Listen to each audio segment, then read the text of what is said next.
What's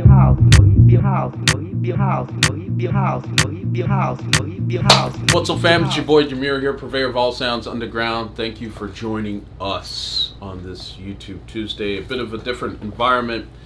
We're here at Wasteman Wano's crib, chilling. This is where all the editing magic happens. Or lack thereof, apparently. And we got our boy Andy with us, who also helps with the video editing on the channel. I can't thank these guys enough. He never thanks us. You know, I have a very high standard, a very high bar. But one of the biggest reasons why we're here today is to have a continued discussion on our previous video, why EDM sucks. And I'll be honest with you, I was surprised that the amount of passionate and heated response that got. Most people agreed with the points I outlined, but you know, my personality, if you know me very well, is I like to have a very comprehensive discussion. So even though we had a few outliers there, they made some points, and I tried my best to respond to the common themes. But we thought, wouldn't it be great to just pull out a video, do a video that discusses those comments, as well as get the perspective from Juan and Andy here of, their generation, because technically they're what we would call Zoomers, and I'm a Gen Xer. Boomer. It's not Boomer. It's Gen Xer. Right, you guys love to say fucking Boomer because it sounds, I got you, you're Boomer. But let's be very clear. Boomers are babies born post World War II. I'm not 70 fucking. Oh, you were before World War II. Oh, okay. Well, my knowledge is beyond that. Okay, so why don't we just jump into? I think a good place to start is the first comment. Well, I don't know. Like let's get into the comments, but I think people should know about your own personal history, because outside of the fact that you're supporting the channel and editing and things like that, you guys DJ, you make music, and you're from the Zoomer generation. So I'd like to get your take on the response to the videos, and maybe add your own flavor to what your journey has been in this thing called electronic music. Okay, so I guess I'll start off. We started DJing. I started at least first. Remember, 2016? 2016? Around there, yeah. I was still working at a hobby shop, yeah. And what I had done is I had bought a Newmark N4, which was like this. At the time, it was dope. It was like so crazy because I got a smoking deal on it, and that's how I started. I started doing that. Then Andy started learning. Then we switched from that. I had sold it off and got the NV, which had the dual screens. I'm like, holy shit, it's like a fucking CDJ. I remember. You remember that? Oh my god, that shit was sick. Yo, bro, taking that thing in width was probably smaller than two CDJs. But at the time, that was like the shit. It was on Serato. Word. So we had our first gig. Andrew was on Instagram because we were always trying to get gigs. And the first gig was at a club called Tequila Jack's, which no longer exists. It was one of those pay-to-play gigs. Yeah. And when we pull up, first actually, this is how we met him. We needed to figure out how to use CDJs because we have never used one in our lives. We've never touched one, we've never seen one in person. So what we did is we asked the promoter, like, what are you guys running? He goes, CDJ 900s. We're like, okay. So we went to Long McQuaid, rented them, and then we asked him, because he used to be my neighbor, I said, how the fuck do you use this shit? Because he goes, you format it. So he showed us how you use it. Well, that was our first gig. So we played out there. Funny.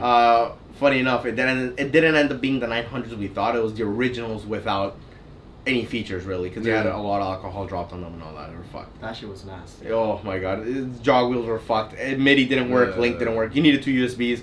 But because I had rented it, because he had shown me, that's when I learned somewhat beat matching. Yeah. Properly, right? Not pressing sync or looking at the bars. That's when we did that. Right. So that really kind of helped us progress. Then after a while, we kind of got tired of that whole idea of getting fucked over in the ass, and he kind of. Gotcha. So musically, when it comes to electronic music, like, is it fair to say you guys were playing a bit of commercial EDM? Which, by the way, was where my commentary was focused on. It was focused on commercial EDM, and I suppose if we put commercial in front of EDM and say why commercial EDM sucks, it may have been received differently. I'm not too sure. I'm not too convinced, but whatever. That's where my comments were focused on. So what were you guys playing? What were we playing? A lot of dubstep. I remember at the beginning, every single time we would start off a set, we would start off with house. Start off with a song you actually gave me. Every single time I'd start with the same song. Oh. It was a party song. Can't remember, man. And the thing is that when you play house, I like Tequila Jacks because it was an all ages club, so like the demographics is like 17, 16, 18 or whatever. Yeah. They would want EDM. You play house, they'll still stop dancing. Wow. They're just, the thing is, and here's the thing about EDM, it's very appealing to kids. Because so when you say kids, what age bracket are I'm you saying talking under about? the age of 20. And the reason why is because it changes so much, it's so dynamic, that, let's be real, Zoomers, we have the attention span of a goldfish. Wow, yeah. Right? So, if you ever notice that about house has a very nice continuity to it, let's say. Yeah. EDM just switches up all the time. It's just different, right? So that's interesting. So that's one thing that I guess attracted us at the time.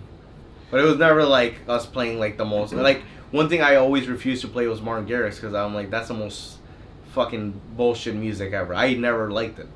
I remember when my friends showed me it was the song Animals. That shit. Oh. Andrew was there. I was like, this thing sucks. Like, what the fuck is this? Because even for that, I still like more rhythmic style songs with actual lyrics, right? So at the time, it was Summer by fucking Calvin Harris. I like that song because it had a nice flow and it's just something you can kind of vibe to. It wasn't too crazy. Wow. Okay. See, so all of the above, I'd be like, nah.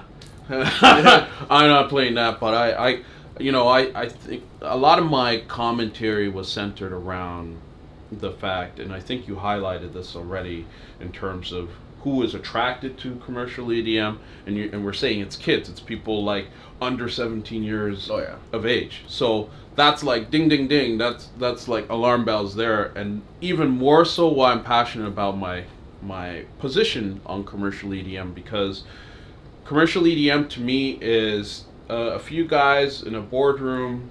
They saw this thing called house music. They said, "Oh man, how can we package that shit up and get it out to the masses and market it in a way where we can put 5,000 kids in a festival and charge them, anywhere between 50 and 150 euros to attend these comical fucking parties with marshmallow and fucking goofball ass DJs who aren't even DJing."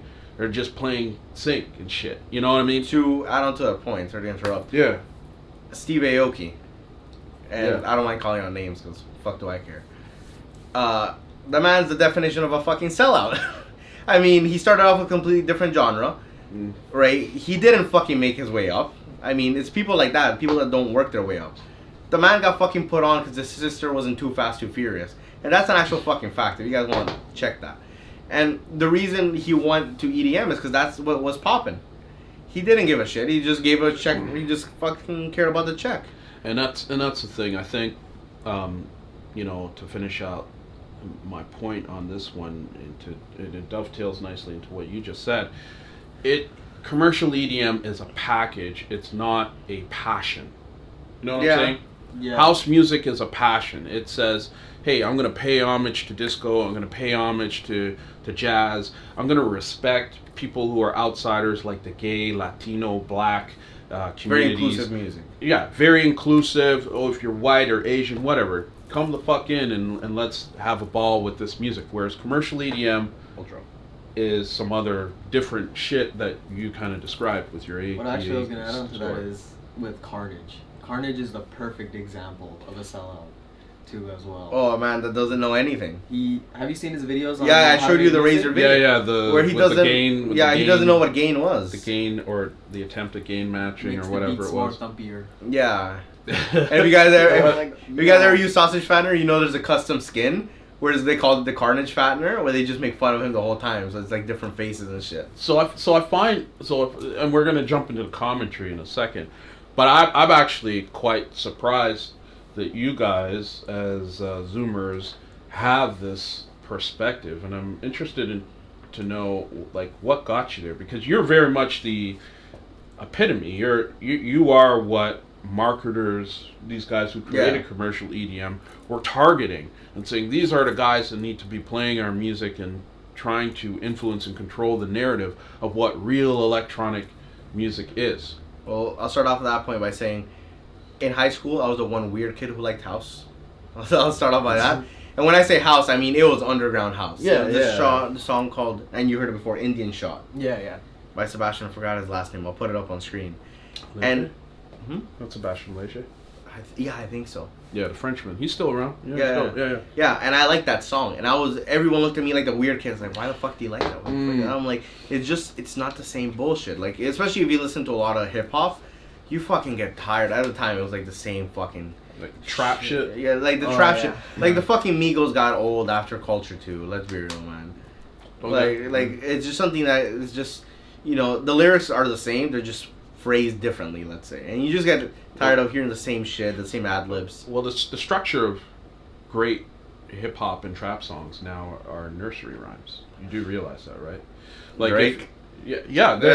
But I mean, hey, I will never take anything away from Drake, because he was very honest in his position with music. He said, "Yeah, I leverage other writers and I leverage these types of producers." And I don't think that's a bad thing. And this is the structure I'm going for. Like, as a musician and a person in the industry, I don't have any fucking problem with that, because hip hop and its evolution towards, like, people get it. Like, people know the distinction between a Griselda versus Drake. Yeah. People fucking get it.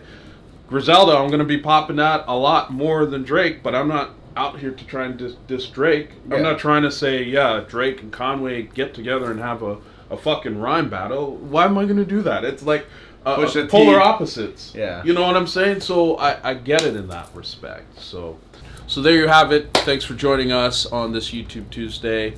I hope you enjoyed the extended conversation with the Waste Zoomers here, giving their perspective on the continuation of our why commercial EDM sucks, blah, blah, blah. Lots of good conversations, some controversial points.